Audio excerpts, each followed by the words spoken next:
Hey guys, आज का video बहुत ही ज़्यादा इम्पोर्टेंट होने वाला है क्योंकि आज के इस वीडियो में हम सीखेंगे कि under root 3 most important paper में आता ही आता है, पूछे जाने वाला सवाल है।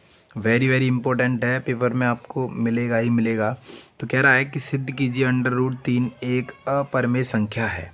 ठीक है, तो आइए इसको समझते हैं हम बहुत ही आसान भाषा में। ठीक है ना, तो शुरुआत कैसे करेंगे ध्यान से देख लेना है हमें। ठीक है ना, बहुत ही अच्छे से।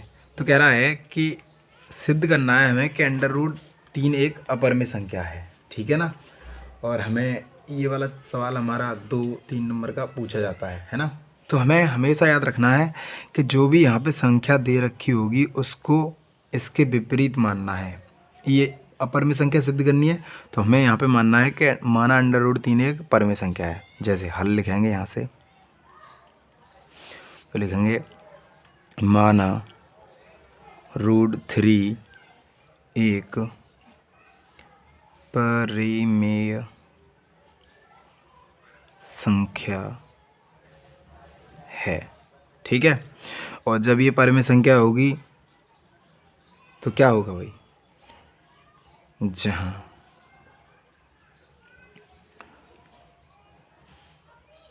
अगर ये परिमेय संख्या होगी तो फिर किस रूप में होगी, तब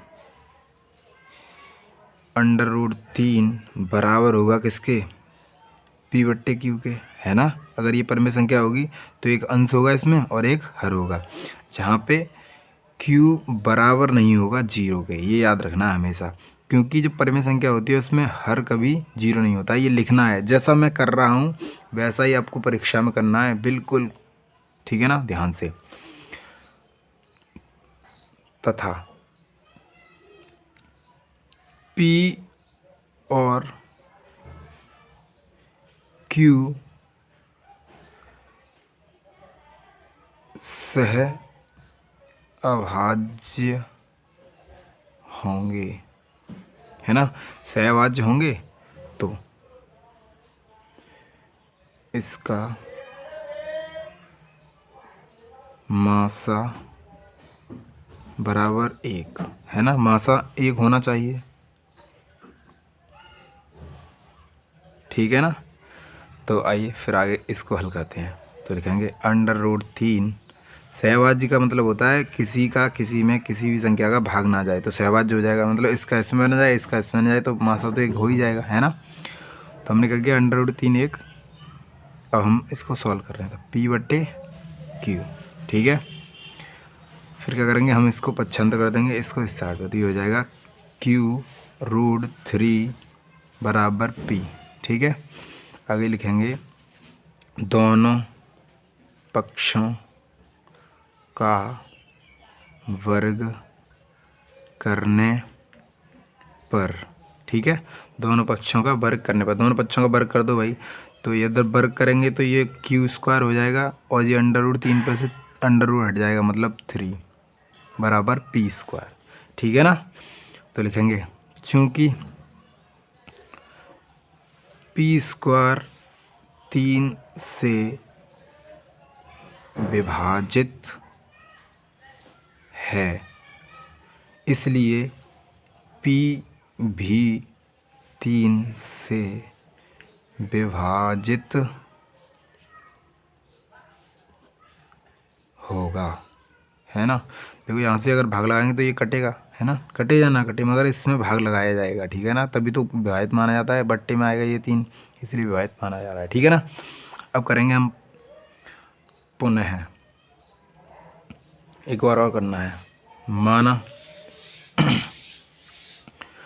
P बराबर 3a, हमने जो P है ना इसको हमने 3a मान लिया है यहाँ पे। ठीक है, तो हम लिखेंगे वर्ग करने पर, वर्ग करने पर। ठीक है, तो वर्ग कर दीजिए, तो ये हो जाएगा पी स्क्वायर बराबर 3 का 3 में करेंगे गुणा, तो 3 दिया 9a स्क्वायर। ठीक है ना, तो लिखेंगे चूँकि पी स्क्वायर बराबर 3q स्क्वायर, है ना। देखो ऊपर से ये वाला ये दे रखा है ना, तो हम क्या कर सकते हैं, हम इस पी स्क्वायर की जगह पे, इस वाली पी स्क्वायर की जगह पे 3 की स्क्वायर लिख सकते हैं ये वाला। तो लिखेंगे 3q² बराबर 9a²। ठीक है, अब यहाँ से q हम स्क्वायर इधर छोड़ देंगे और ये 9 इधर, 9a² बट्टे 3 और 3 से 3 डिवाइडेड। ठीक है ना, तो ये हो जाएगा आपका, सॉरी ऊपर करेंगे थोड़ा, तो ये बराबर हो जाएगा 3a² यहाँ से बचा है ना, q² बराबर 3a²। अब मैं कह सकता हूँ जब इधर पक्षांतर करूँगा इस 3 को तो इसके नीचे आएगा ये 3, है ना। तो मैं क्या लिख सकता हूँ, मैं लिख सकता हूँ, अब यहाँ पे लिखूँगा चूँकि q² 3 से विभाजित है, इसलिए q भी 3 से विभाजित होगा। ठीक है ना, सेम ऊपर वाला काम। एक बार का समझ गए ना इतना, तो ये समझ लो बहुत आसान हो जाता है, कोई दिक्कत नहीं होगी। ठीक है ना,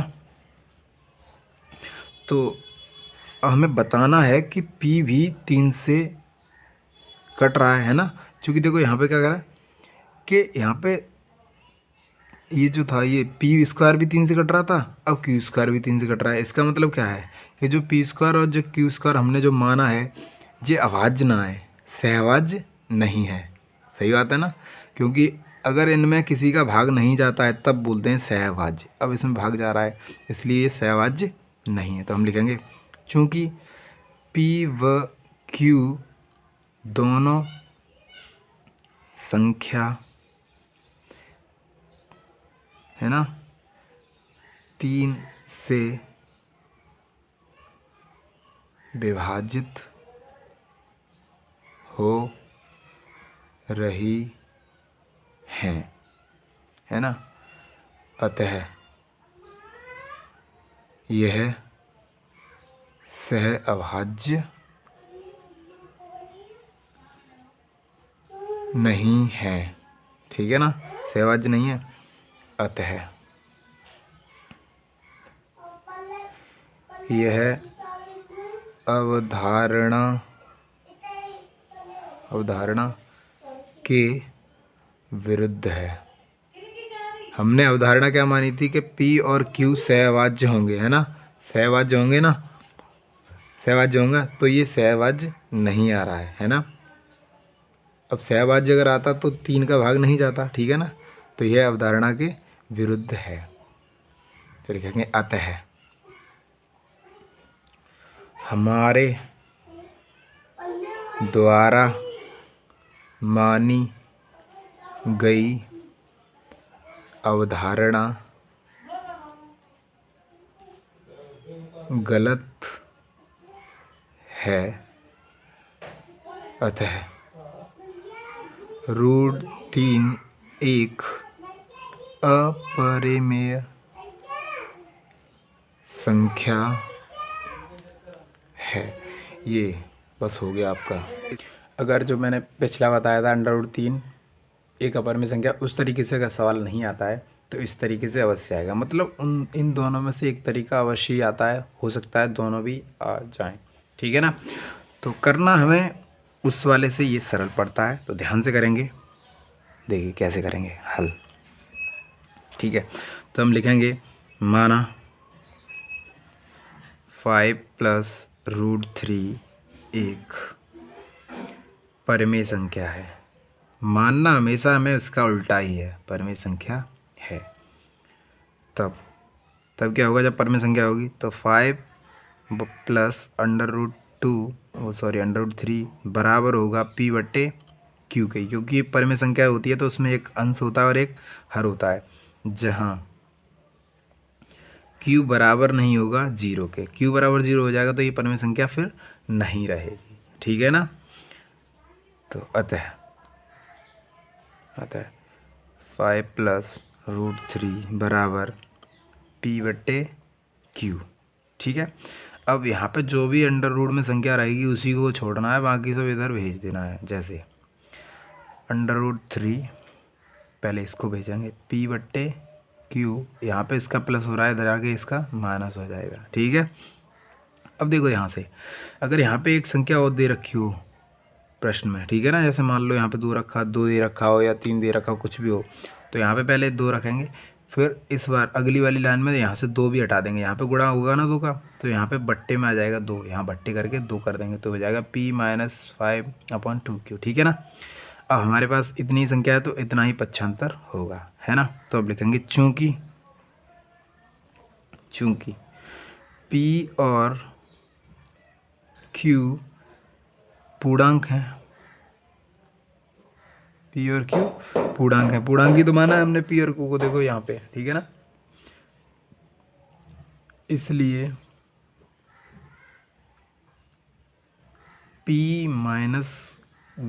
P/Q-5 जब जे वाले पूर्णांक है तो ये भी एक पूर्णांक है, तो ये पूरी संख्या क्या हो जाएगी, एक परमेय संख्या होगी, एक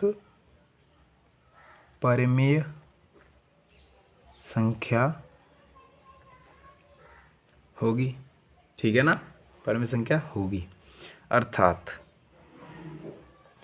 देखो जब ये परमेय संख्या है और ये बराबर है इसकी, तो ये भी परमेय संख्या होनी चाहिए, है ना। अर्थात √3 भी एक परमेय संख्या होगी। ठीक है ना। परंतु जब ये वाला एक परमेय संख्या है तो ये भी परमेय संख्या होनी चाहिए, ये लिखा है √3 भी एक परमेय संख्या होगी, परंतु हम जानते हैं √3 एक परमेय संख्या नहीं है। ठीक है ना, लिखेंगे परंतु इससे इस तथ्य का विरोध प्राप्त होता है। मतलब किस तत्व का विरोध प्राप्त होता है कि इसके जो हमने ये मानी थी परमेय संख्या, ये क्या आ रही है भाई, ये तो परमेय संख्या नहीं आ रही है, मगर आना चाहिए इसको परमेय संख्या, परंतु इससे इस तथ्य का विरोध प्राप्त होता है। कौन से वाले तथ्य का, कि √3 एक अपरमेय संख्या है, अपरमेय संख्या है ना। √3 तो एक अपरमेय संख्या आ गई, लेकिन आनी क्या चाहिए, परमेय संख्या आनी चाहिए, है ना। तो अब लिखेंगे हमें यह विरोधाभास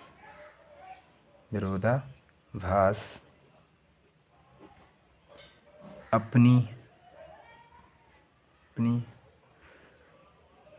गलत कल्पना से मिला है। गलत कल्पना क्या थी हमारी गलत कल्पना ये रही कि माना 5 + √2 एक परमेय संख्या है। अगर हम परमेय संख्या इसको नहीं मानते तो हमारा ये नहीं आता, क्योंकि हमने इसको परमेय संख्या मान लिया, इसलिए हमें ये गलत प्राप्त हुआ। तो लिखेंगे मिला, तो लिखेंगे